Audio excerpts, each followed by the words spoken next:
Welcome back to Ramblings from the Rectory. It's May 15th. The month of May is dedicated to the Blessed Mother, and I didn't know if you knew that every month has at least one feast dedicated to the Blessed Mother that we celebrate. In fact, the month of May has two feasts.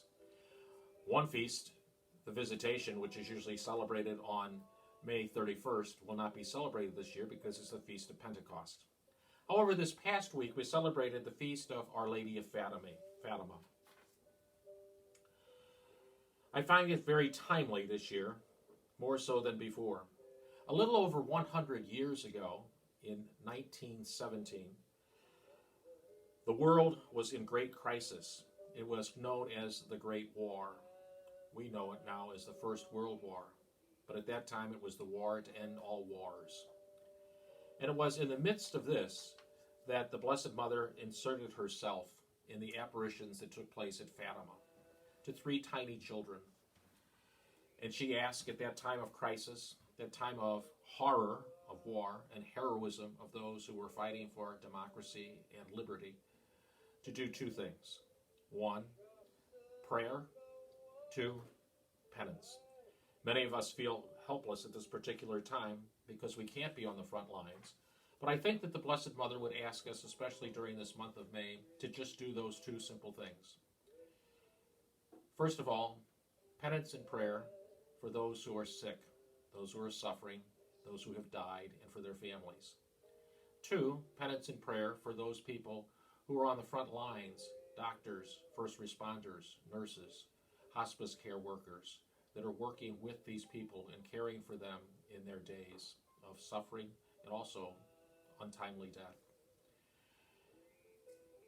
Thirdly, for those who are actually working for a cure through science. And fourth, for ourselves, that we do not lose hope. Last time I suggested maybe putting up a May altar or maybe a statue on your kitchen table or dining room table. I still recommend that. In fact, if I can, I'll try to have the table decoration that I've done in the rectory put on the video. I'm not.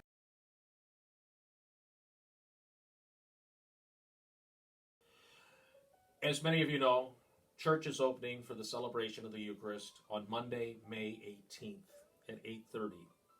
It's a good day because it is the birthday of Saint Pope John Paul II. I'd like to read the rules and regulations that we have so that you might know what's going to happen when you come to Mass on Monday if you plan to attend.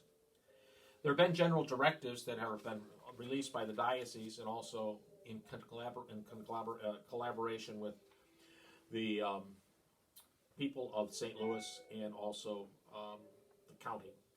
And these are then been distributed to the parish, and the Archbishop has given each parish the discretion of how to implement them.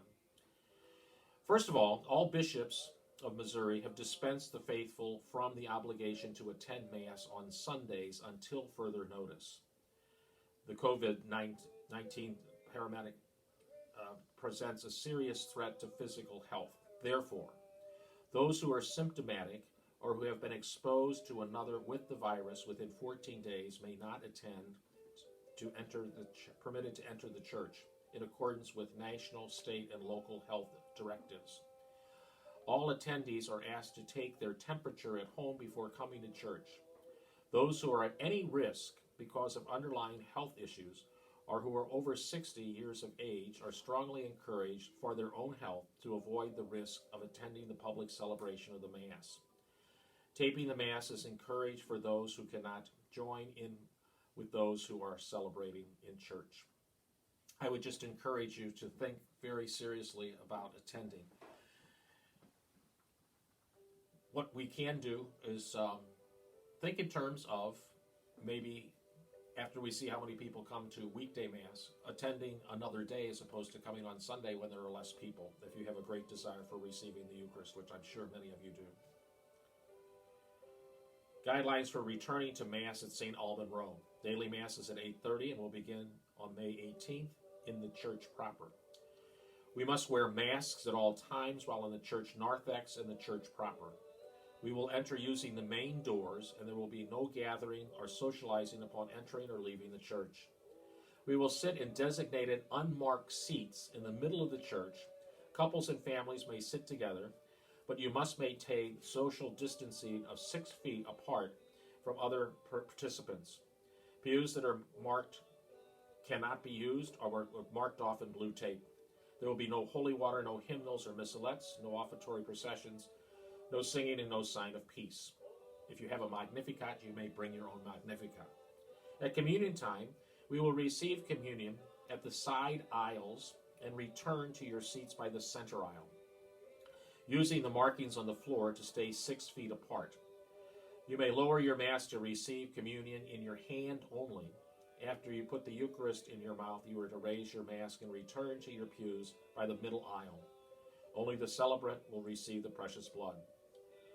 Communion will start from the back of the church as opposed to the front in order to use the tapings on the aisle for spacing 6 feet apart.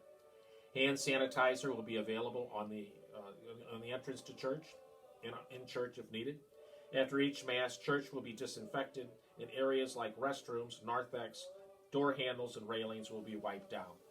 There will be no social gathering of any kind after Mass, and there will be no public devotions. I'll give the rest for Sunday in next week's little celebration. Some suggestions for the week, things that I have done, or things that I have recently read. First, let's talk about books.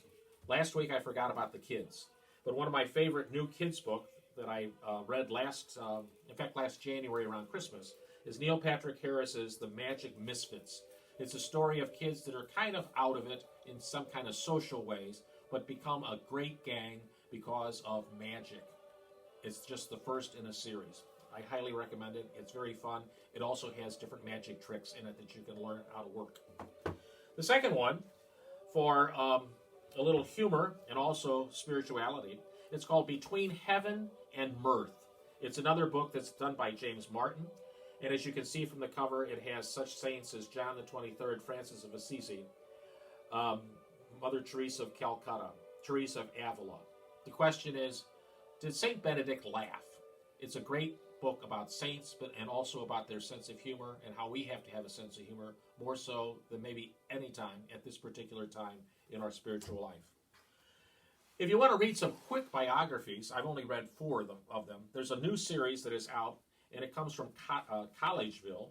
In fact, they're issued every couple of months.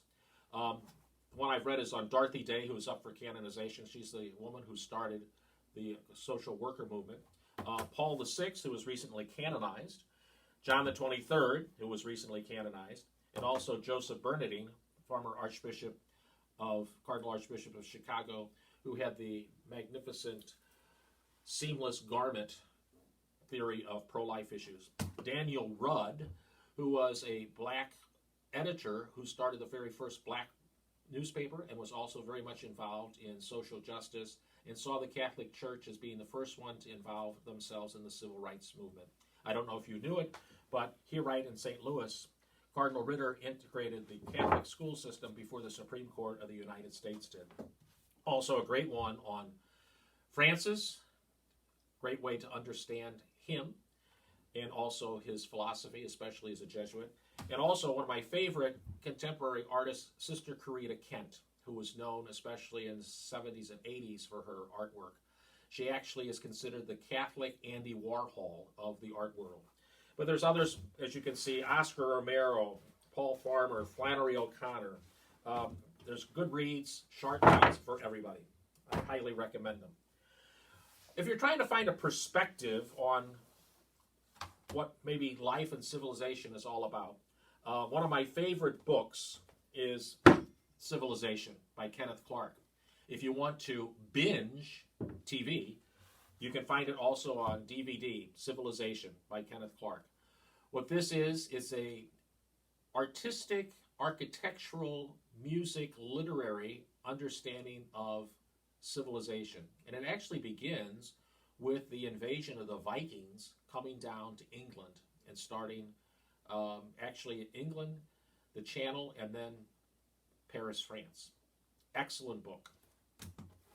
If you're the scientist, you can get Bernowski's The Ascent of Man, which is also a study of civilization, but is from the point of view of science and the point of view of the different quantum leaps that we have taken since the beginning of time. It's also in book form, but it also is DVDs for those who want to binge. The other thing that maybe are some suggestions are movies I've watched in the past couple of weeks. Oldie but Goodie. Guess Who's Coming to Dinner? Fantastic cast. Spencer Tracy, Katharine Hepburn, Sidney Poitier. And what I like about this one is that the Catholic Church comes off very well in the person of the Monsignor.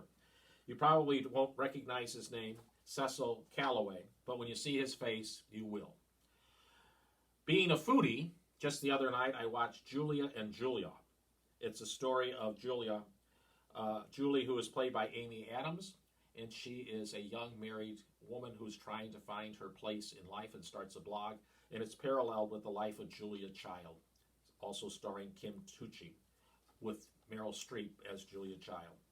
And if you enjoyed that one, I would suggest Big Night with Stanley Tucci and Tony Shalhoub. It's about two brothers who own an Italian restaurant, a very, very good Italian restaurant, opposed to the fast food Italian restaurant across the street, and they're trying to figure out how they can improve their customers' attendance.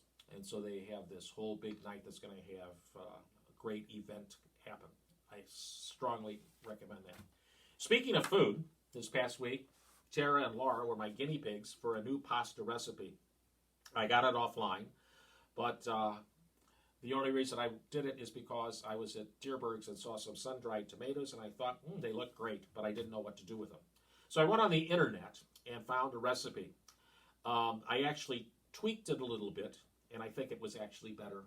And it is with farfalle, which is bow-tied noodles, 2 tablespoons of good olive oil, and I added 2 tablespoons of unsalted butter, 3 cloves of garlic minced, 1 half cup of red peppers diced, 1 jar of sun-dried tomatoes, or 3/4 of reconstituted tomatoes, 1 cup of artichoke hearts sliced, and 1/3 cup of black olives.